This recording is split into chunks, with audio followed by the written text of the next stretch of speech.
Neglected and unloved, he found a family where he least expected it.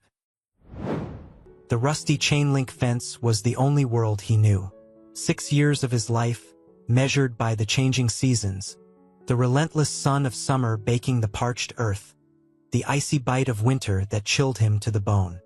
He was a magnificent creature, a Siberian husky with eyes the color of a glacial lake, a thick coat of gray and white, and a plume of a tail that would have been a flag of joy in another life. But here, in this desolate patch of yard, his spirit was as barren as the ground beneath his paws. His name, if it could be called that, was Dog. It was the only word he ever heard from the man who lived in the house, a gruff figure who appeared twice a day, a shadowy silhouette against the fading light. A bowl of dry kibble, sometimes supplemented with scraps that were closer to bone than meat, was tossed carelessly onto the ground. Water, often stale and green with algae, filled a chipped plastic bowl. And then the man was gone, leaving him to the silence and the solitude.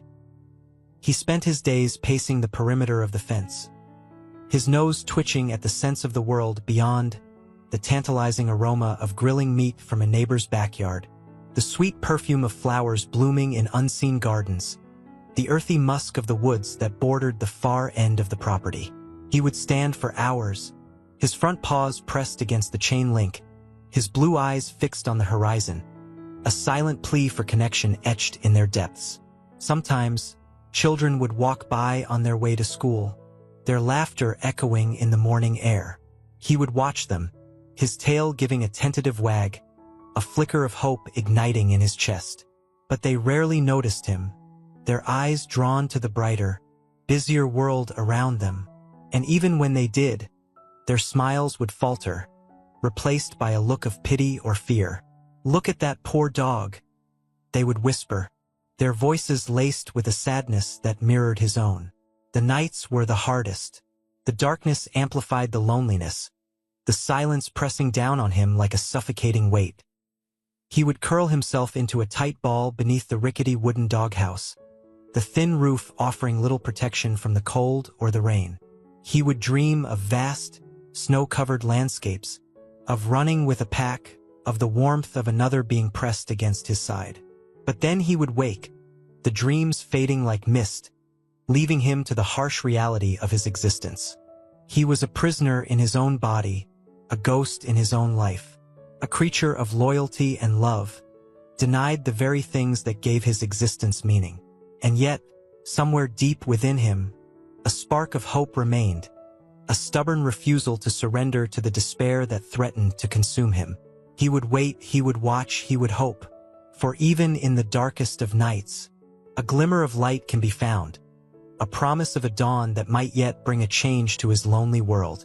The moving truck arrived on a Tuesday, a behemoth of a vehicle that rumbled to a stop in front of the neglected house next door.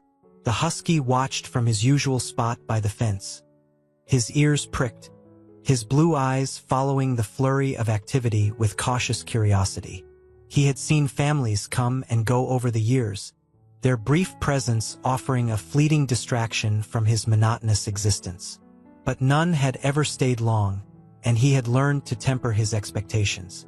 This family, however, seemed different. There was a vibrancy about them, a sense of energy that crackled in the air. A man and a woman, their faces etched with the lines of hard work and laughter, unloaded boxes and furniture with practiced efficiency.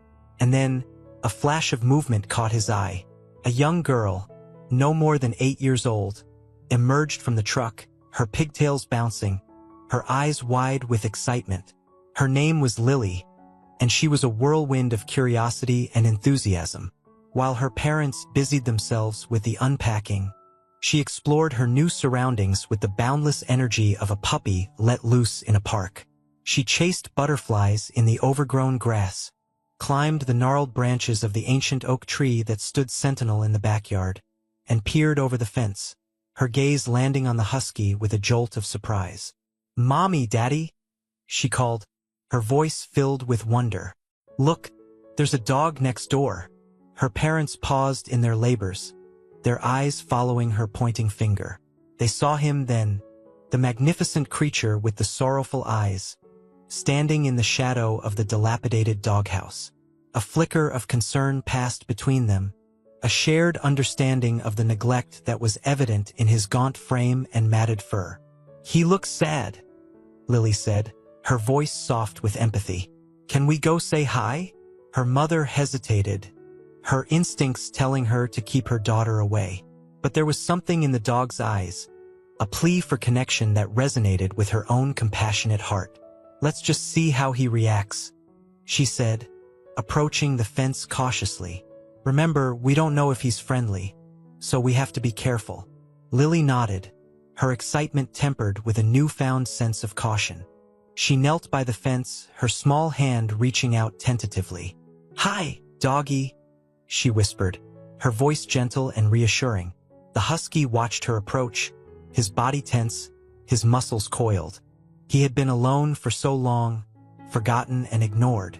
The touch of a human hand, even through the barrier of the fence, was a foreign sensation, one that filled him with both fear and a strange longing. He took a hesitant step forward, his nose twitching, his blue eyes searching hers. He saw no threat in her gaze, only kindness and curiosity. And in that moment, something within him shifted. A flicker of hope rekindled in the desolate landscape of his heart. Lily's persistence was as relentless as the summer sun. Day after day, she would return to the fence, her pockets filled with treats, her voice a constant stream of cheerful chatter. She told the husky about her day at school, about the picture she drew in art class, about the funny dream she had the night before. He would listen, his head cocked, his blue eyes fixed on her with an intensity that belied his wary nature. At first, he kept his distance, his instincts warning him against this unfamiliar kindness. He would take the treats she offered with hesitant caution, his teeth gently grazing her fingers, a fleeting touch that sent shivers of excitement down her spine. But as the days turned into weeks, his fear began to melt away, replaced by a growing sense of trust. He would wag his tail tentatively when he saw her approach, his body relaxing in her presence. He would nudge her hand with his nose, seeking the warmth of her touch. And sometimes, when the sun was setting and the world was bathed in a golden glow, he would rest his head against the fence, his eyes closed, as if absorbing the comfort of her presence. Lily's parents watched their daughter's blossoming friendship with a mixture of apprehension and admiration. They had learned from their inquiries that the husky's owner, a reclusive elderly man named Mr. Henderson, was known for his gruff demeanor and his indifference towards his animal companion. They worried about Lily's safety, but they also recognized the profound impact the dog was having on their daughter. Lily, who had always been a shy and reserved child, was blossoming in the warmth of this unlikely friendship. She was more confident, more outgoing, her laughter echoing through the house with a newfound joy, and they knew, with a certainty that defied logic, that the dog was experiencing a similar transformation. One afternoon, as Lily was sharing her after-school snack with the husky, a small, red ball slipped from her grasp and rolled through the gap in the fence. Lily's face fell, her lower lip trembling with the threat of tears. She had received the ball as a birthday present, and it was her most prized possession. The husky watched her distress, his head tilted in concern. He nudged the ball with his nose. Then, to Lily's astonishment, he picked it up in his mouth and gently pushed it back through the fence. Lily's eyes widened in disbelief. "You did it!" she exclaimed, her voice filled with delight. "You're the best dog ever." She reached through the fence, her small hand stroking his fur with gratitude. He leaned into her touch, his tail wagging with a joy he had not felt in years. In that simple act of retrieving a ball, a bond had been forged, a connection that transcended the barriers of their different worlds. And in the hearts of both girl and dog, a seed of hope had been planted, a promise of a future where loneliness would be replaced by love. The sight of Lily's growing attachment to the neglected husky stirred something deep within her parents. Mark, a practical man with a strong sense of justice, was angered by the blatant disregard for the dog's well-being. Sarah, a woman whose heart overflowed with compassion for all living creatures, felt a pang of sympathy for the lonely creature. They knew they couldn't stand idly by and witness this silent suffering. One evening, after Lily had gone to bed, they sat on their porch, the twilight casting long shadows across the yard. "We have to do something," Sarah said, her voice filled with conviction. "That poor dog deserves a better life." Mark nodded in agreement. "I've been thinking the same thing. But what can we do? We can't just take someone else's dog." "I know," Sarah sighed, "but we can't ignore this. Maybe we can talk to Mr. Henderson, see if he's willing to let us care for him." Mark hesitated. Mr. Henderson was a recluse, a man who kept to himself and rarely interacted with his neighbors. "I don't know, Sarah. He doesn't seem like the type to welcome our interference. But we have to try," Sarah insisted, "for Lily's sake and for the dog's." The next morning, armed with a freshly baked apple pie and a nervous determination, they approached Mr. Henderson's house. The yard was overgrown with weeds, the paint on the house peeling, a testament to the owner's neglect. They knocked tentatively on the door, their hearts pounding in their chests. After a long silence, the door creaked open, revealing Mr. Henderson, his face etched with suspicion and annoyance. "What do you want?" he grumbled, his voice raspy from disuse. Mark cleared his throat, extending the pie as a peace offering. "Hello, Mr. Henderson. We're your new neighbors, Mark and Sarah. We just wanted to introduce ourselves and, well, we were wondering about your dog." Mr. Henderson's eyes narrowed. "What about him?"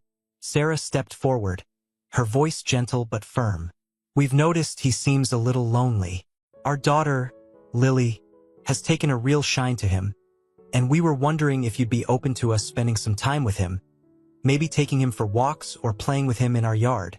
Mr. Henderson scoffed. "He's just a dog. He doesn't need all that fuss." "But he's a living creature," Sarah persisted. "He needs companionship, exercise, love. It's not right for him to be chained up like that all the time." Mr. Henderson's face hardened. "He's my dog, and I'll do what I want with him. Now, if you'll excuse me." He started to close the door. Mark exchanged a determined look with Sarah. "Mr. Henderson, please," he said, his voice taking on an edge of urgency. "We're not trying to criticize you. We just want to help. We can see that you're struggling, and we're willing to take some of the responsibility off your hands." Mr. Henderson paused, his hand hovering over the doorknob. He looked at the concerned faces of his neighbors, then at the neglected yard, a reflection of his own declining health and spirit. A flicker of something akin to resignation crossed his features. "Fine," he muttered, his voice barely audible. "You can take him for walks, but bring him back before dark." It was a small victory, a crack in the wall of indifference. Mark and Sarah exchanged a triumphant smile, their hearts filled with hope for the lonely husky and the grumpy old man who had finally opened his door, if only a fraction. The first walk was a revelation. The husky, hesitant at first, stepped onto the sidewalk with a trepidation that spoke volumes about his confined existence. But as the leash loosened and he felt the unfamiliar sensation of grass beneath his paws, a transformation began to take place. His tail, which had been tucked between his legs, slowly rose, a tentative wag gaining momentum with each step. His ears perked up, his nose twitching with the myriad sense of the world beyond his fence. And his eyes, those glacial blue pools that had held so much sadness, sparkled with a newfound curiosity. Lily skipped alongside him, her laughter echoing in the crisp autumn air. She pointed out the squirrels scampering up the trees, the birds soaring overhead, the colorful leaves swirling in the gentle breeze. The husky watched her with an affectionate gaze, his head tilted in response to her enthusiastic commentary. He had never experienced such joy, such freedom, such connection. The walks became a daily ritual, a highlight of the day for both the husky and his new companions. Mark and Sarah took turns accompanying Lily, each developing their own bond with the gentle giant. Mark, a man of few words, found solace in the quiet companionship, the rhythmic cadence of their footsteps a soothing balm to his busy mind. Sarah, ever the nurturer, delighted in brushing the husky's thick coat, marveling at the softness beneath the years of neglect. As the weeks passed, the husky's transformation was remarkable. His once gaunt frame filled out, his coat gleaming with health. His timid demeanor gave way to a playful exuberance. His joyful barks and enthusiastic tail wags a testament to his newfound happiness. He had become a cherished member of the family, a constant presence in their lives. But the situation with Mr. Henderson remained a concern. His health was clearly deteriorating, his once gruff demeanor replaced by a weary resignation. He rarely emerged from his house, and the yard remained a testament to his declining ability to care for himself, let alone his animal companion. One evening, as Mark returned the husky from their walk, he found Mr. Henderson slumped on his porch, his face pale, his breathing labored. Alarmed, Mark rushed to his aid, calling for Sarah to dial 911. As the paramedics tended to Mr. Henderson, Mark knelt beside the husky, his hand resting on the dog's head, offering silent comfort. Mr. Henderson was hospitalized, his prognosis uncertain. Mark and Sarah knew they couldn't leave the husky alone in the neglected house. They brought him into their home, setting up a makeshift bed in the living room. Lily was overjoyed. Her dreams of having the husky as a permanent part of their family finally realized. The next day, a social worker visited, explaining that Mr. Henderson had no family and that his future was uncertain. She inquired about the husky, her eyes filled with concern. Mark and Sarah explained their involvement with the dog, their growing affection for him evident in their voices. The social worker smiled. "It sounds like he's found a good home with you," she said. "If Mr. Henderson is unable to return home, would you be willing to take him in permanently?" Mark and Sarah exchanged a glance, their hearts filled with a mixture of sadness for Mr. Henderson and a growing sense of responsibility for the husky. "Of course," Sarah said, her voice firm with conviction. "He's part of our family now." And so the husky, who had spent his life confined to a lonely yard, finally found his forever home, his heart filled with the warmth of love and belonging. He had been rescued, not just from a life of neglect, but from a life devoid of the joy and companionship that every creature deserves.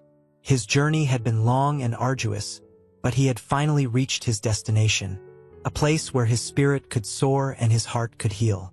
The transition wasn't seamless. Years of neglect and isolation had left their mark on the husky, both physically and emotionally. He was house-trained, surprisingly, perhaps a testament to his inherent intelligence and desire to please. But the vastness of the house, the unfamiliar sounds and smells, the constant presence of humans, it was all overwhelming. He would often cower in corners, his tail tucked between his legs, his eyes wide with apprehension. Loud noises, like the clatter of dishes or the rumble of the vacuum cleaner, would send him scrambling for cover. He flinched at sudden movements, a legacy of harsh treatment that lingered in his subconscious. Lily, bless her patient heart, understood. She would sit on the floor, speaking to him in soft whispers, offering him treats with a gentle hand. She would coax him out of his hiding places with a favorite toy, a plush squirrel that he cautiously began to carry around as a source of comfort. Mark and Sarah, too, were patient and understanding. They created a safe space for him, a quiet corner in the living room where he could retreat when the world became too much. They established a routine with regular walks, mealtimes, and playtime, providing him with a sense of structure and predictability that he had never known. Slowly, tentatively, he began to adapt. He learned that the hands that reached for him were not meant to harm, but to caress. He discovered the joy of playing fetch in the backyard, his powerful body leaping and bounding with an abandon that had been dormant for years. He found comfort in the warmth of the fireplace on cold winter nights, his head resting on Lily's lap as she read him stories. But the most profound change was in his eyes. The sadness that had once clouded their depths began to fade, replaced by a spark of joy, a glimmer of trust. He would gaze at his new family with an unwavering devotion, his love for them shining through like a beacon. One evening, as they were gathered in the living room, the husky did something he had never done before. He walked over to Sarah, who was curled up on the sofa reading a book, and rested his head on her lap. Sarah looked down at him, her heart melting at the gesture of affection. She gently stroked his fur, her voice soft with emotion. "You're home now," she whispered. "You're safe." The husky closed his eyes, a deep sigh escaping his chest. He had found his place, his purpose, his pack. The lonely yard, the rusty chain, the years of neglect, they were fading into a distant memory, replaced by the warmth of love, the comfort of belonging, the promise of a future filled with joy. He was no longer just a dog. He was a cherished member of the family, a testament to the resilience of the spirit and the transformative power of love. Just as the husky was settling into his new life, a storm brewed on the horizon. It wasn't a meteorological storm, but an emotional one, a tempest that threatened to disrupt the newfound peace. It began with nightmares. He would wake in the dead of night, his body trembling, his whimpers echoing through the quiet house. The darkness would transform into the lonely yard, the familiar sense of the house replaced by the stale odor of his old doghouse. He would see the shadowy figure of Mr. Henderson, not the frail, ailing man of recent weeks, but the gruff, imposing figure of his past. The nightmares were vivid, visceral, filled with the echoes of past traumas. He would relive the sting of the rusted chain, the gnawing hunger, the bone-chilling cold. He would hear the harsh words, the shouts of frustration, the indifference that had been his constant companion. These nocturnal terrors took their toll. He became withdrawn, his playful spirit dimmed, his eyes clouded with a haunting fear. He would flinch at sudden movements, his body tense with anticipation of a blow that never came. He would cower in corners, his tail tucked between his legs, his trust in his new family shaken by the resurgence of old demons. Lily, ever perceptive, sensed his distress. She would sit by his side, her small hand stroking his fur, her voice a soothing balm to his troubled soul. "It's okay," she would whisper, her words filled with a wisdom beyond her years. "You're safe now. No one's going to hurt you." But the nightmares persisted, their grip on his psyche tightening with each passing night. Mark and Sarah, concerned by his deteriorating condition, consulted a veterinarian. The vet, a kind woman with a gentle touch, examined him thoroughly, finding no physical ailments. "It's psychological," she explained, her voice filled with compassion. "He's carrying the weight of his past. It will take time and patience to help him heal." They followed the vet's advice, showering him with love and reassurance, creating a haven of safety and comfort. They introduced him to new experiences, taking him on hikes in the woods, playing with him in the park, surrounding him with the sights and sounds of a world that was no longer a threat. Slowly, gradually, the nightmares began to subside. The darkness became less menacing, the shadows less ominous. The memories of his past remained, but their power to terrify diminished. He began to trust again, to believe in the love that surrounded him, to embrace the joy of his new life. One sunny afternoon, as he was playing fetch with Lily in the backyard, a breakthrough occurred. He chased the ball with abandon, his body a blur of motion, his spirit soaring with the freedom of the moment. As he retrieved the ball, his eyes met Lily's, and in that shared gaze, a silent understanding passed between them. He was no longer defined by his past. He was free to embrace the present, to revel in the love and happiness that had finally found him. The shadow of the past had lifted, replaced by the bright light of a future filled with hope and healing. The husky, who had never had a real name, became known as Champ. It was Lily who bestowed the moniker, declaring that he was a champion for overcoming his difficult past. The name fit. He carried himself with a newfound confidence, his gait proud, his head held high. He was no longer the timid, fearful creature who had cowered in the shadows. He was Champ, a survivor, a thriver, a testament to the resilience of the spirit. Life with the Millers, Mark, Sarah, and Lily, was a revelation. He had never known such warmth, such affection, such unconditional love. He was no longer just a pet. He was a member of the family, a furry companion who shared their meals, their laughter, their lives. He thrived in the routine of their days. Morning walks with Mark, exploring the neighborhood, greeting other dogs with a wagging tail and a playful bow. Afternoons with Sarah, curled up at her feet while she worked in her home office, the gentle rhythm of her typing a soothing lullaby. Evenings with Lily, playing hide and seek in the house, chasing fireflies in the backyard, sharing bedtime stories and whispered secrets.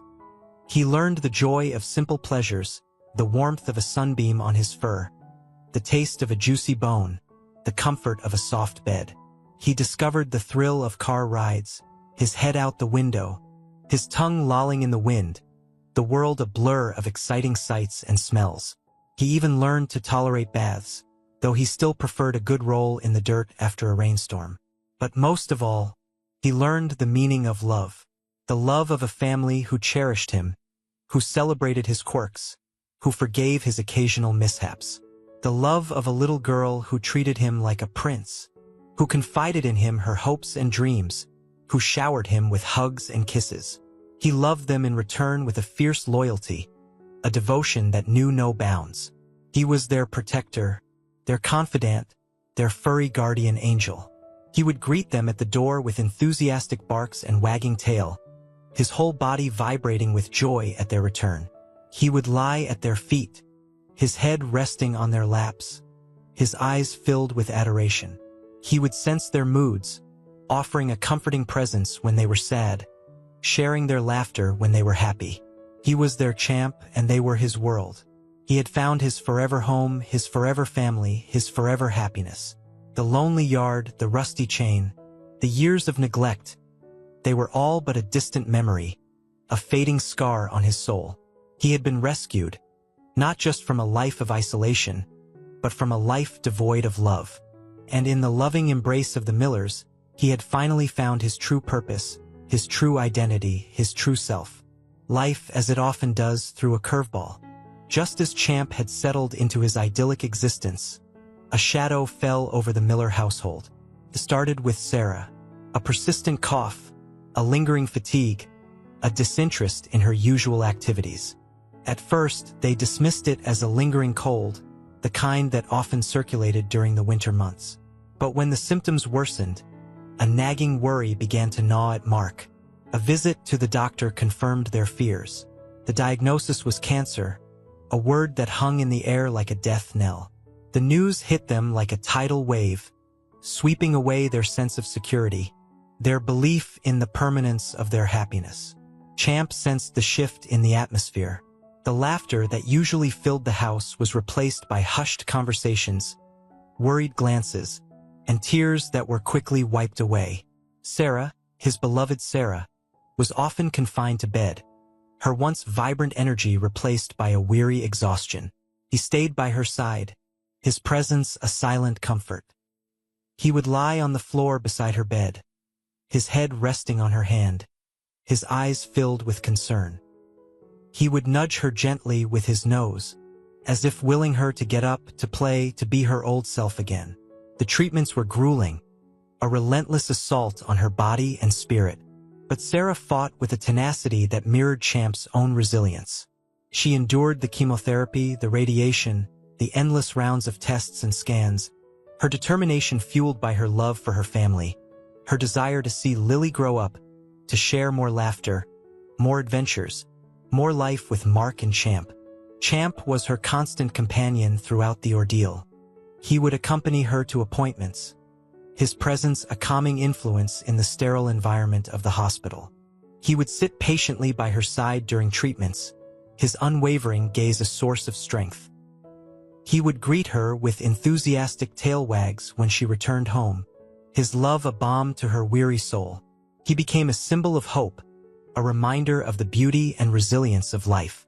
He was a furry beacon of light in the darkness, a testament to the power of love to heal, to sustain, to overcome even the most daunting challenges. But even as they fought for Sarah's health, another storm was brewing. Lily, their precious Lily, began to exhibit symptoms of her own. A persistent fever, a loss of appetite, a lethargy that was unlike her usual boundless energy. The doctors ran tests, their faces grim, their words echoing with a chilling familiarity. Leukemia. The diagnosis was a cruel twist of fate, a double blow that threatened to shatter their world. Lily, their bright, vivacious Lily, was now facing her own battle for survival. Champ's world tilted on its axis. The house, once filled with laughter and joy, was now shrouded in a pall of fear and uncertainty. Sarah, weakened by her own illness, was devastated by her daughter's diagnosis. Mark, his strong shoulders stooped with the weight of worry, struggled to maintain a semblance of normalcy. And Champ, their loyal, loving Champ, watched helplessly as his family was torn apart by the cruel hand of fate. He couldn't understand the medical terms, the hushed conversations, the tears that flowed freely now. All he knew was that his beloved humans were hurting, and he was powerless to stop it. He stayed by their side, his presence a silent testament to his unwavering love. He would lie at the foot of Lily's bed, his head resting on her tiny hand, his eyes filled with a deep sadness. He would follow Mark around the house, his tail drooping, his usually playful spirit dimmed. He was their anchor, their furry lifeline in a sea of despair. He was a reminder of the simple joys of life, the unconditional love that transcended even the darkest of times. He was their champ, their champion, their unwavering source of strength in the face of the unexpected storm that threatened to consume them all. The ensuing months were a blur of hospital visits, treatments, and a roller coaster of emotions. Sarah, her own strength waning, fought alongside Lily, their bond as mother and daughter fortified by their shared struggle. Mark, the rock of the family, held them together, his love a constant source of support. And Champ, ever vigilant, remained by their side, his presence a beacon of unwavering loyalty and love. He adapted to their new reality, his playful exuberance tempered by a quiet understanding. He would sit patiently in hospital waiting rooms, his head resting on Lily's lap as she underwent chemotherapy. He would greet Sarah with gentle nudges and soft whimpers, sensing her fatigue and offering his silent comfort. He would follow Mark on his solitary walks, his presence a solace in the quiet moments of reflection. He became a familiar sight in the oncology ward, a furry ambassador of hope amidst the sterile surroundings. Nurses would smile at his gentle demeanor, patients would reach out to stroke his soft fur, finding solace in his calming presence. He was a reminder of the simple joys of life, the unconditional love that transcended even the darkest of times. And then, slowly, miraculously, the tide began to turn. Lily's fever subsided, her energy returned, her laughter once again echoed through the hospital corridors. Sarah's tumor shrunk, her strength renewed, her smile regaining its former radiance. The storm clouds that had threatened to engulf them began to dissipate, replaced by a glimmer of hope, a promise of brighter days ahead. The day Lily was discharged from the hospital was a celebration. Champ, adorned with a festive bandana, greeted her with joyous barks and exuberant leaps. He followed her around the house, his tail wagging furiously, his eyes shining with uncontainable happiness. He had his girl back, his playmate, his confidant. Sarah's recovery was slower, but no less miraculous. She returned home, weak but determined, her spirit buoyed by her daughter's resilience and Champ's unwavering devotion. He was her shadow, her constant companion, his presence a reminder of the strength she possessed, the love that sustained her. Life gradually returned to a semblance of normalcy, though forever changed by the ordeal. The Millers emerged from the storm stronger, their bond deepened by the shared struggle, their appreciation for life renewed.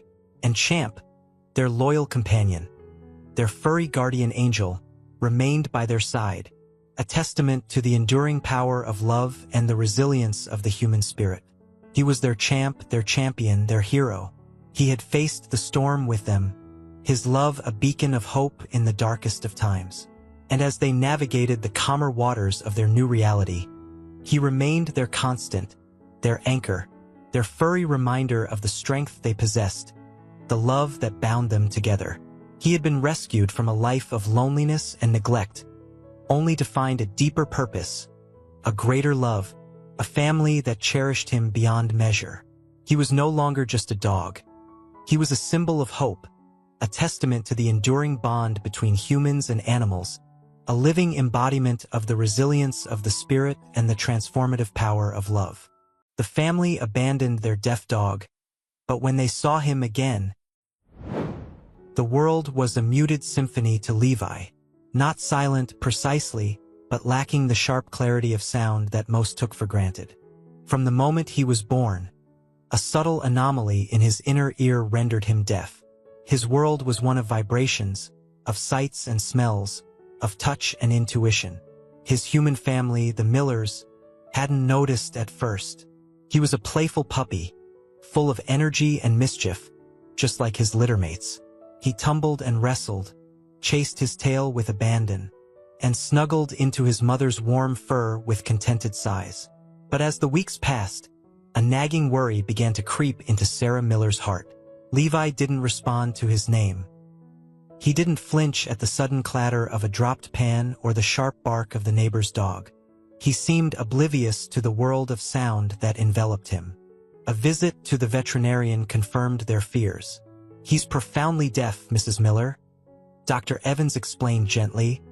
"It's a congenital condition, something he was born with." Sarah's heart sank. She had envisioned training Levi, teaching him tricks, hearing his happy barks echoing through their suburban home. Now that dream seemed shattered.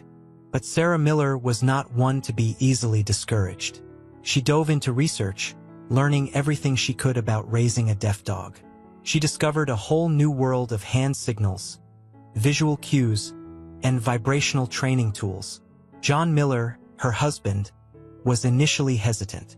"Are you sure we can handle this, Sarah?" he'd asked, his brow furrowed with concern. "Maybe we should find him another home, one with people who have experience with this sort of thing." Sarah had fixed him with a determined look. "No, John," she'd said firmly. "He's family. We'll figure it out." And figure it out they did. Levi, it turned out, was a remarkably intelligent dog. He learned hand signals with surprising ease, responding to sit, stay, and come with eager enthusiasm. He quickly grasped the concept of a vibrating collar, which Sarah used to get his attention from a distance. He was a happy dog, despite his deafness. He loved to chase squirrels in the backyard, his nose twitching with excitement as he followed their scent trails. He adored his plush toys, shaking them with playful ferocity. He reveled in the warmth of the sun on his fur and the gentle strokes of Sarah's hand.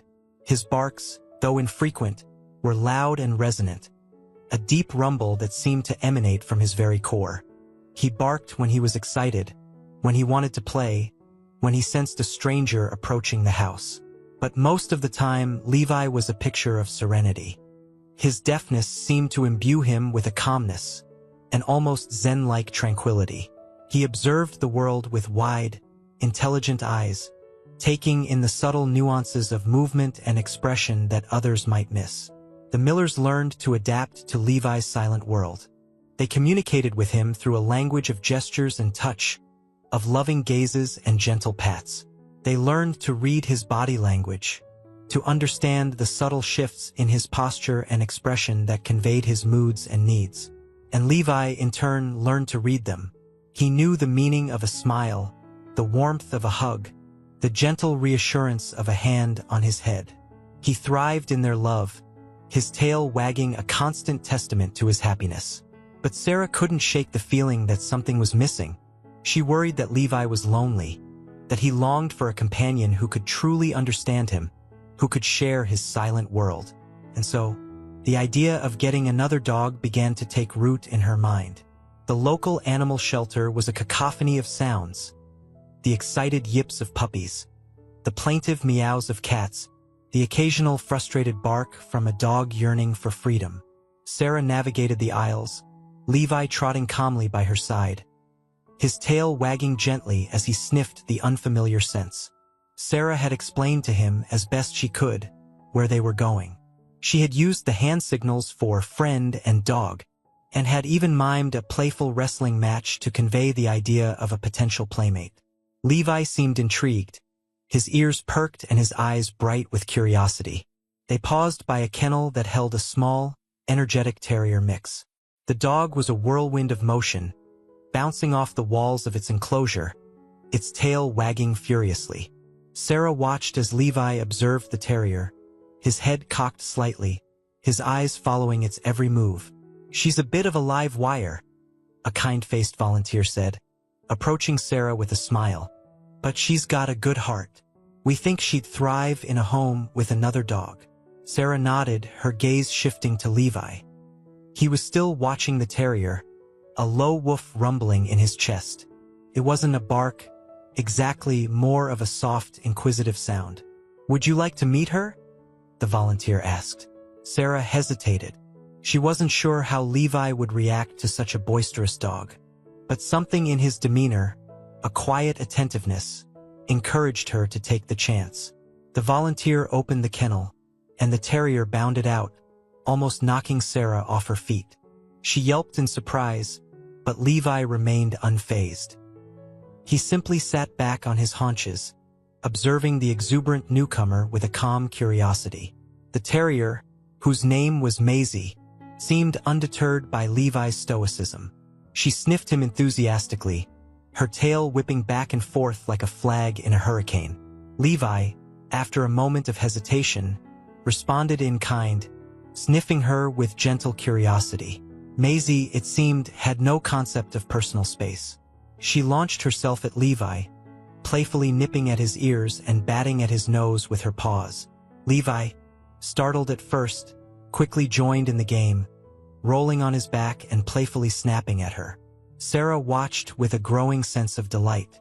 It was as if Maisie had unlocked something in Levi, a playful exuberance that she hadn't seen before. He was running, jumping, and wrestling with an abandon that warmed her heart. "I think they like each other," the volunteer chuckled. Sarah smiled, tears welling up in her eyes. "I think you might be right." The car ride home was a symphony of happy barks and excited whimpers.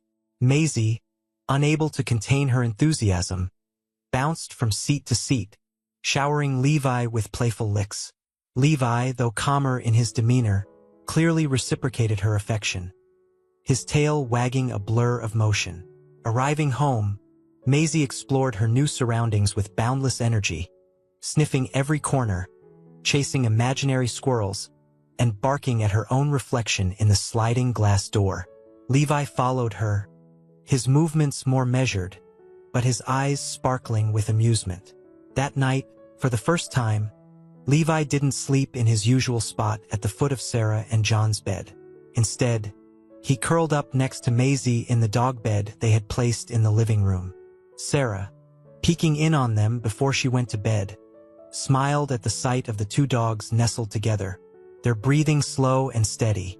Maisie, it seemed, was exactly what Levi needed. She was his playmate, his confidant, his link to the world of sound he couldn't hear. And as the days turned into weeks, their bond grew stronger, a testament to the enduring power of friendship and love. Maisie, with her boundless energy and infectious enthusiasm, was a force of nature. She turned the quiet Miller household upside down, filling it with the joyful sounds of playful barks, scampering paws, and the occasional crash as she misjudged a corner in her exuberant sprints. Levi, initially overwhelmed by Maisie's exuberance, quickly adapted to his new companion. He seemed to relish her energy, joining in her games with a newfound zest. They chased each other through the house, wrestled in the backyard, and competed for the coveted squeaky toys. But their bond went deeper than just playful companionship. Maisie, with her innate canine sensitivity, seemed to understand Levi's deafness on an instinctive level. She never barked directly at him, instead relying on visual cues, a playful bow, a wagging tail, a gentle nudge with her nose. She became his interpreter, his link to the world of sound. When the doorbell rang, Maisie would run to the door, barking excitedly, then look back at Levi, her body language clearly conveying the message, "Someone's here." When the mail carrier approached, Maisie's protective instincts kicked in. She would stand guard at the window, growling softly, her body tense. Levi, sensing her alertness, would join her at the window, his gaze following hers, his own body language mirroring her vigilance. Their communication was a fascinating blend of instinct and learned behavior. Maisie, for instance, quickly learned that stomping her feet on the wooden floor created vibrations that Levi could feel. She would use this tactic to get his attention, stomping her feet rhythmically to call him to play or to alert him to something interesting. Levi, in turn, became adept at reading Maisie's body language. He knew that a playful bow meant she was ready for a game. A flick of her ears indicated she had heard something intriguing, and a tense posture signaled potential danger. Their bond was evident in the way they interacted with each other. They often slept curled up together, their bodies providing mutual warmth and comfort.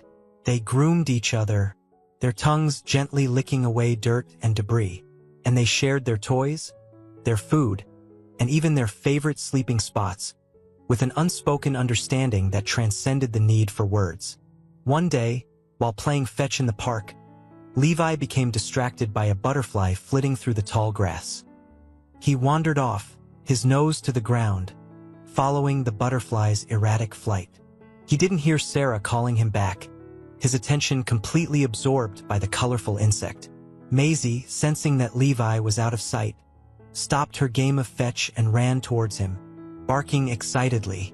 She found him at the edge of the park, nose deep in a patch of wildflowers, oblivious to the approaching danger, a busy road just beyond the park's perimeter. Maisie barked again, her barks more insistent now, but Levi still didn't react. She nudged him with her nose, then grabbed the sleeve of his sweater in her teeth, tugging him gently back towards the safety of the park. Sarah, arriving breathlessly at the scene, scooped Levi up in her arms, her heart pounding with relief. She hugged him tightly, whispering words of love and gratitude into his fur. Then she looked at Maisie, her eyes filled with admiration. "You saved him, Maisie," she said, her voice thick with emotion. "You saved your brother." Maisie, tail wagging proudly, licked Sarah's hand, then nudged Levi playfully, as if to say, "No big deal, just another day in the life of a superhero sister." From that day forward, Sarah knew that Levi was in good hands. Maisie was more than just a companion. She was his guardian angel, his protector, his link to the world he couldn't hear. And their bond, forged in love and strengthened by shared experiences, would only grow deeper with time. The local park was a sensory feast, especially on a sunny Saturday morning. Children's laughter mingled with the excited barks of dogs, the rhythmic squeak of swings, and the distant drone of traffic. For Levi, however, the park presented a unique set of challenges. He loved the smells, the freshly cut grass, the damp earth, the tantalizing aroma of hot dogs from a nearby vendor. He loved the feel of the sun on his fur and the cool shade beneath the sprawling oak trees. But the cacophony of sounds, amplified by his inability to filter them, could be overwhelming. Maisie, ever attuned to Levi's needs, would guide him through the park, steering him away from the noisiest areas, finding quiet corners where he could relax and observe the world at his own pace. This particular Saturday, however, the park was busier than usual. A local festival was in full swing, with live music blaring from a makeshift stage, crowds of people milling about, and a general air of excitement that bordered on chaos. Levi, initially excited by the vibrant atmosphere, soon became agitated. The unfamiliar sounds, the jostling crowds, the unpredictable movements, it was all too much. He started to pace, his tail tucked between his legs, his eyes darting nervously. Maisie, sensing his distress, tried to lead him away from the crowds, but the park was packed. They found themselves caught in a surge of people, pushed and shoved from all sides. Levi whimpered, his body trembling, his usual calm demeanor shattered. Suddenly, a small child, separated from his parents, ran headlong into Levi, knocking him off his feet. Levi yelped, more in surprise than pain, but the incident pushed him over the edge. He panicked, his instincts taking over. He lunged forward, barking loudly, trying to escape the overwhelming chaos. Maisie, seeing Levi's distress, sprang into action. She barked sharply, her body positioned between Levi and the crowd, her teeth bared in a protective snarl. She herded Levi towards a quieter corner of the park, nudging him gently, her body language a reassuring presence amidst the turmoil. They found refuge beneath a large oak tree, its thick branches providing a sense of enclosure and security. Levi, still trembling, pressed himself against Maisie, seeking comfort in her familiar warmth. Maisie licked his face, her soft whimpers conveying her concern and reassurance. Sarah and John, alerted by Maisie's frantic barking, finally found their dogs huddled beneath the tree. Sarah knelt beside Levi, gathering him into her arms, her voice soothing and gentle. "It's okay, Levi," she murmured, stroking his fur. "You're safe now." Levi, calmed by her presence, licked her face, his body gradually relaxing. John, meanwhile, knelt beside Maisie, praising her for her quick thinking and protective instincts. The Millers decided to leave the park, realizing that the festival atmosphere was too much for Levi. As they walked home, Sarah kept a close eye on Levi, her hand resting gently on his back. She knew that the park incident had shaken him, and she vowed to be more mindful of his sensitivities in the future. Back home, in the familiar comfort of their living room, Levi gradually regained his composure. He curled up on his favorite rug, Maisie by his side, and drifted off to sleep, the traumatic events of the day fading into a distant memory. The park incident was a turning point for the Millers. It reinforced their understanding of Levi's unique needs and the vital role Maisie played in his life. They realized that Maisie was more than just a companion. She was Levi's protector, his guide, his interpreter in a world that often felt overwhelming. And they were eternally grateful for her presence in their lives. Time, as it always does, marched on. Seasons changed. Leaves turned from vibrant green to fiery hues of orange and red, then fell to the ground, carpeting the backyard in a rustling blanket. Snow fell, transforming the familiar landscape into a pristine wonderland. And through it all, Maisie and Levi grew. They were no longer the rambunctious puppies who had wrestled and tumbled with carefree abandon. Maisie, though still energetic, had matured into a graceful young dog, her movements fluid and precise. Her bark, once a high-pitched yap, had deepened into a confident, resonant sound. Levi, too, had changed. He was larger now, his once gangly frame filled out with muscle. His calm demeanor remained, but there was a new depth in his eyes, a wisdom born of experience. He moved with a quiet confidence, his deafness no longer a hindrance but an integral part of his identity. Their bond, if anything, had strengthened with time. They were inseparable, two halves of a whole. Maisie remained Levi's protector, her senses alert to any potential danger. She would guide him through crowded streets, steer him away from noisy construction sites, and alert him to approaching cars. But their relationship was more than just protector and protected. They were playmates, confidants, partners in crime. They shared a deep understanding, a language of subtle gestures and knowing glances that transcended the need for words. Their days fell into a comfortable rhythm. Morning walks in the park, followed by a leisurely breakfast. Lazy afternoons spent basking in the sun or chasing squirrels in the backyard. Evenings curled up by the fireplace, listening to the comforting crackle of the flames. Sarah and John watched their dogs with a mixture of pride and affection. They had come to rely on Maisie's unwavering loyalty and Levi's gentle spirit. The dogs were more than just pets. They were family, an integral part of their lives. One evening, as the Millers were gathered in the living room, a news report on the television caught their attention. A wildfire was raging in a nearby county, fueled by strong winds and dry conditions. The images were harrowing: flames engulfing homes, families fleeing with their belongings, firefighters battling the blaze with grim determination. Sarah felt a pang of sympathy for those affected by the disaster. She couldn't imagine losing everything, being forced to leave behind the familiar comforts of home. She glanced at Maisie and Levi, curled up peacefully on the rug, and a wave of gratitude washed over her. She had her family, her health, her home. What more could she ask for? Little did she know that the wildfire, a distant tragedy unfolding on a television screen, would soon cast a long shadow over their own lives, testing their resilience and the strength of their bonds. The wildfire, a distant threat the night before, became a terrifying reality the next morning. Awakened by the insistent ringing of their phones, Sarah and John learned that the fire had jumped the highway, fueled by relentless winds, and was now racing towards their town. An evacuation order was issued.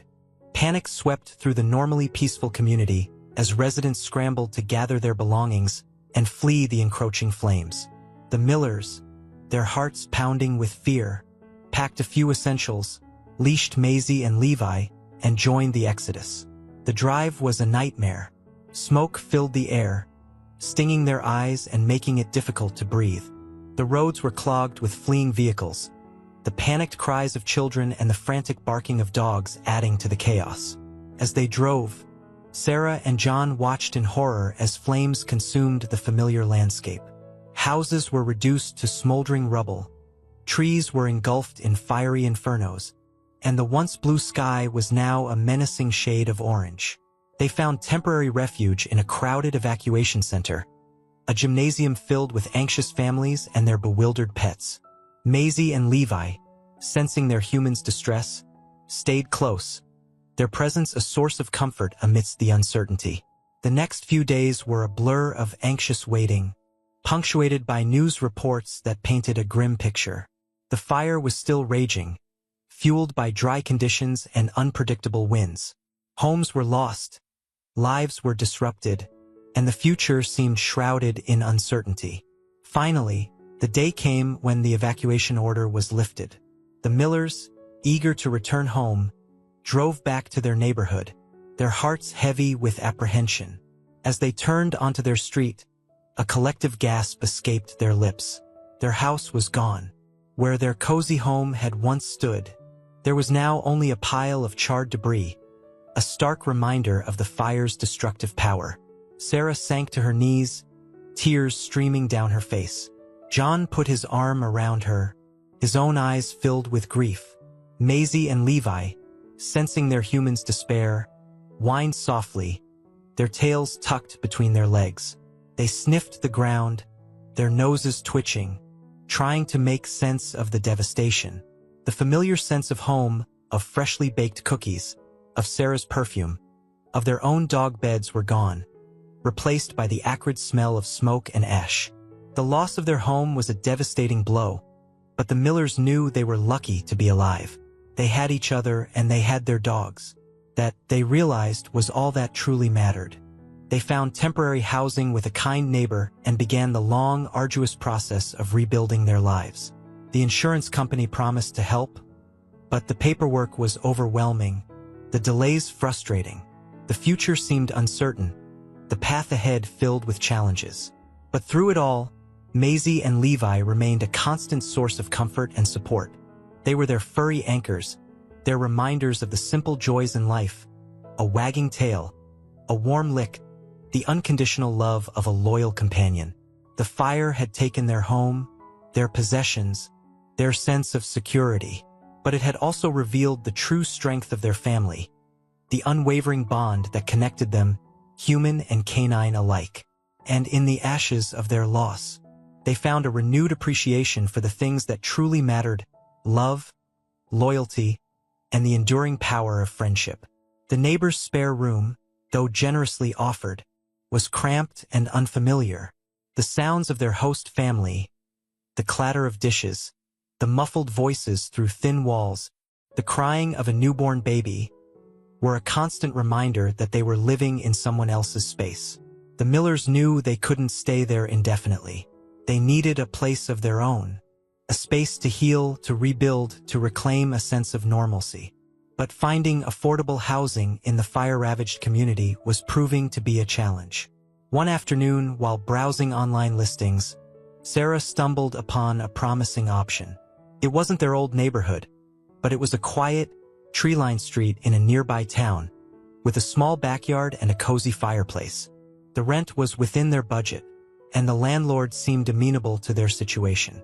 They went to see the house the next day, their hopes high. The house was modest, but it had a warm, welcoming feel. The backyard, though small, was fenced, providing a safe space for Maisie and Levi to run and play. And the fireplace, with its brick hearth and sturdy mantel, promised cozy evenings by the fire. As they toured the house, Maisie and Levi explored their potential new domain. Maisie, ever the adventurer, sniffed every corner, her tail wagging excitedly. Levi, more cautious, stayed close to Sarah, his eyes taking in the unfamiliar surroundings. When they reached the backyard, a sense of relief washed over Sarah. It wasn't their old backyard, with its sprawling oak tree and meticulously tended flower beds. But it was a space where Maisie and Levi could be dogs, where they could run and play and chase squirrels to their heart's content. They signed the lease that day, their hearts filled with a mixture of hope and trepidation.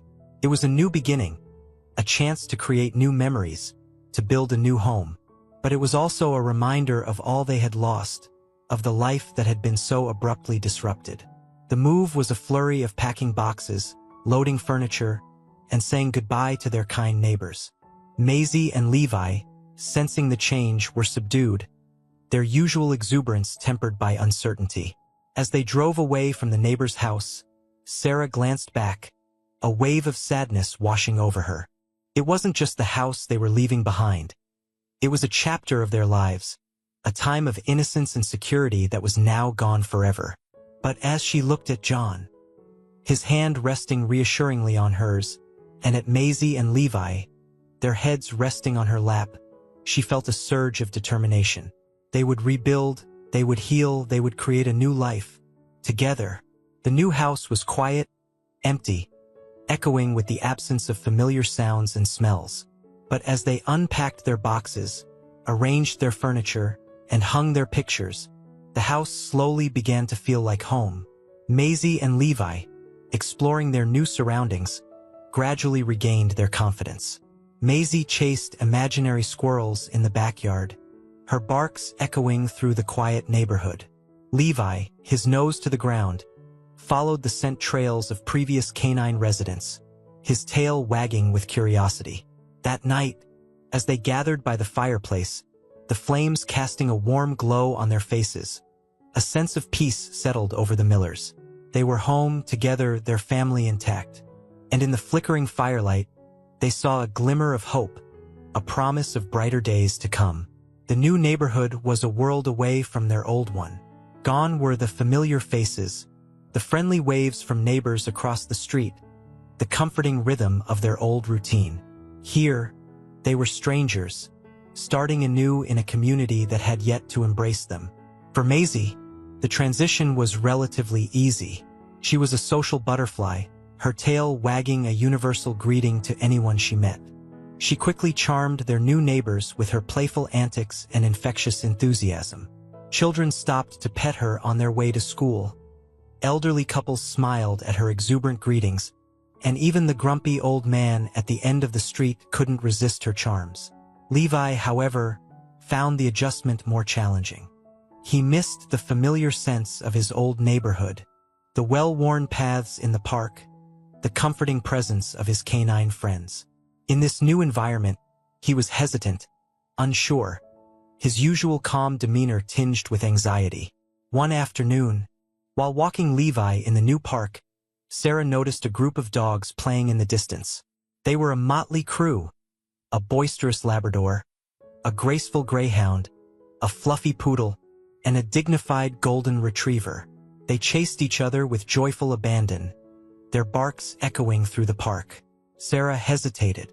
She wasn't sure how Levi would react to such a boisterous group.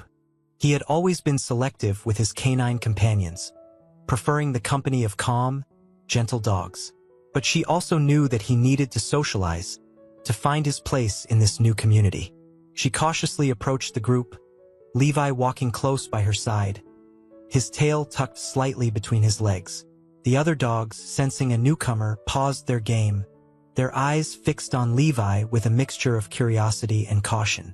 Maisie, ever the social facilitator, bounded forward, her tail wagging a friendly greeting. She sniffed the other dogs, her body language relaxed and inviting. The other dogs, reassured by her demeanor, responded in kind, sniffing her with playful curiosity. Levi, encouraged by Maisie's confidence, ventured closer. He sniffed the ground, taking in the scents of the other dogs, his body language still hesitant but less anxious. The Labrador, a young, energetic dog named Buddy, seemed particularly interested in Levi. He approached Levi with a playful bow, his tail wagging an invitation to play. Levi, after a moment of hesitation, responded with a tentative bow of his own. The ice broken, the dogs began to interact, sniffing each other, circling each other, and engaging in playful chases.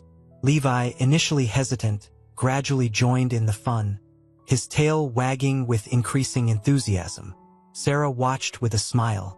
It was heartwarming to see Levi interacting with other dogs, his initial anxiety replaced by a sense of belonging. She knew that finding his place in this new community would be a gradual process, but this was a good start. As the days turned into weeks, Levi became a regular at the park, his initial hesitation replaced by a comfortable familiarity. He developed a particular fondness for Buddy, the Labrador, whose boundless energy seemed to complement Levi's calm demeanor.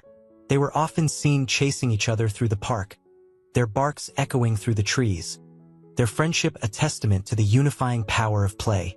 Maisie, meanwhile, had become the neighborhood ambassador, her friendly greetings and playful antics bringing smiles to the faces of everyone she met. She was a ray of sunshine, a furry beacon of joy in a community still recovering from the trauma of the fire. The Millers, too, were finding their place in their new surroundings. They joined a local community garden, where they met other families who had also lost their homes in the fire. They shared stories, offered support, and found solace in the shared experience of loss and renewal. The new house, once empty and unfamiliar, was now filled with the sounds of laughter, the aroma of home-cooked meals, and the comforting presence of their beloved dogs. It wasn't their old life, but it was a good life, a life filled with love, resilience, and the enduring power of community. Life in the new town settled into a comfortable rhythm. The Millers had found a sense of normalcy, a routine that soothed the lingering anxieties of the fire. Maisie and Levi, their spirits revived, were fixtures in the community, their presence a source of joy and comfort to all who knew them. One crisp autumn afternoon, Sarah and John decided to take Maisie and Levi on a hike in the nearby woods. The leaves were a riot of color, fiery reds, vibrant oranges, and golden yellows, creating a breathtaking tapestry against the clear blue sky. The air was crisp and invigorating, carrying the scent of pine needles and damp earth. They followed a winding trail that led deep into the woods, the dogs running ahead, their tails wagging excitedly. Maisie, ever the explorer, bounded through the underbrush, her nose twitching with each new scent. Levi, more cautious, stayed close to the trail, his eyes scanning the surroundings with quiet alertness. As they ventured deeper into the woods, the sounds of civilization faded, replaced by the rustling of leaves, the chirping of birds, and the occasional chatter of squirrels. The peacefulness of the woods was a balm to their souls, a welcome respite from the anxieties of the past year. Suddenly, Maisie's playful barks turned into frantic yelps. She disappeared into a thicket of bushes, her cries growing more urgent. Levi, sensing her distress, followed close behind, his own barks echoing through the woods. Sarah and John, their hearts pounding with fear, rushed after their dogs, pushing through the thick undergrowth. They found Maisie and Levi huddled beside a deep ravine, their barks filled with anxiety. Peering cautiously over the edge, Sarah gasped. A young boy, no more than 8 years old, was clinging precariously to a tree root, his face pale with fear. He had apparently slipped and fallen down the ravine, his cries for help swallowed by the dense woods. Maisie, her protective instincts kicking in, was barking frantically, trying to reach the boy, but the ravine was too steep. Levi, sensing the urgency of the situation, stood by Maisie's side, his own barks adding to the chorus of alarm. "Hold on, son," John shouted, his voice echoing through the ravine. "We're coming to get you." John, assessing the situation, realized they couldn't reach the boy from their side of the ravine. He instructed Sarah to stay with the dogs while he ran back to the trailhead to find help. Sarah, her heart pounding with fear, knelt beside Maisie and Levi, her voice soothing and reassuring. "It's okay, guys," she murmured, stroking their fur. "We'll get him out. Just stay here and keep him company." Maisie, her barks now softer, licked Sarah's hand, her eyes fixed on the boy in the ravine. Levi, his body tense with concern, stood guard beside Sarah, his gaze unwavering. The wait seemed interminable. Every rustle of leaves, every bird call, sent a jolt of fear through Sarah. She imagined the boy losing his grip, falling further into the ravine, his cries for help going unanswered. Finally, after what felt like an eternity, she heard the sound of approaching voices. A group of park rangers, alerted by John, arrived at the scene, their faces grim but determined.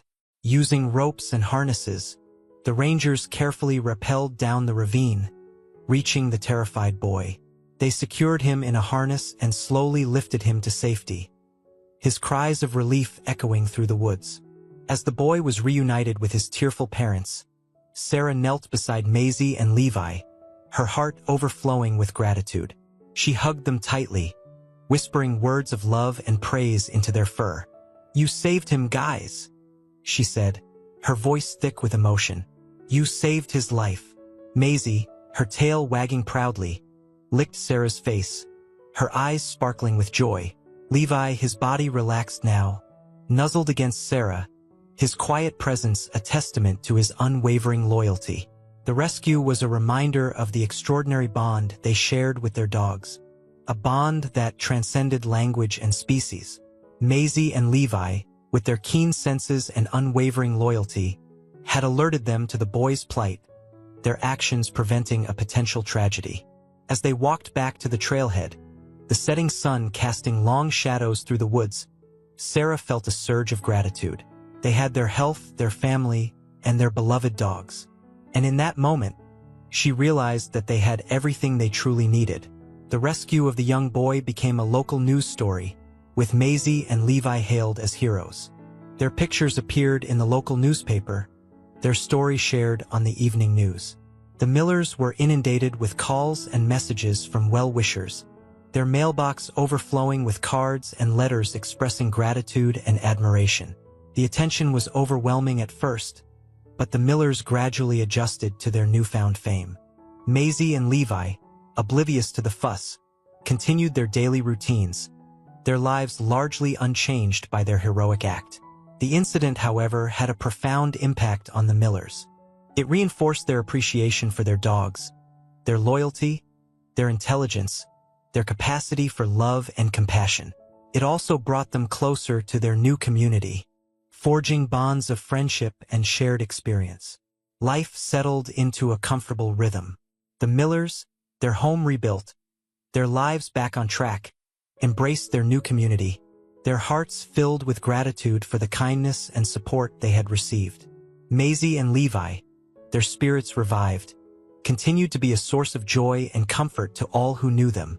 Maisie, the social butterfly, charmed everyone she met with her playful antics and infectious enthusiasm. Levi, the quiet observer, offered a calming presence, his gentle spirit a balm to troubled souls.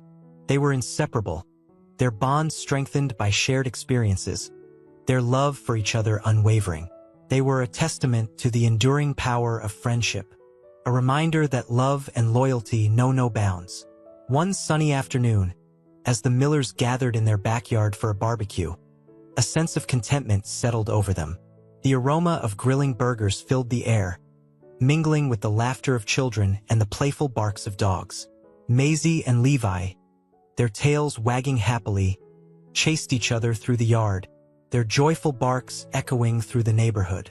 Sarah and John, watching their dogs with smiles on their faces, felt a surge of gratitude. They had weathered the storm. They had rebuilt their lives. They had found a new home, a new community, a new sense of belonging. And through it all, Maisie and Levi had been their constant companions, their furry anchors, their reminders of the simple joys in life. As the sun began to set, casting a golden glow over the backyard, Sarah raised her glass in a toast. "To Maisie and Levi," she said, her voice filled with love, "our furry heroes, our loyal companions, our beloved family."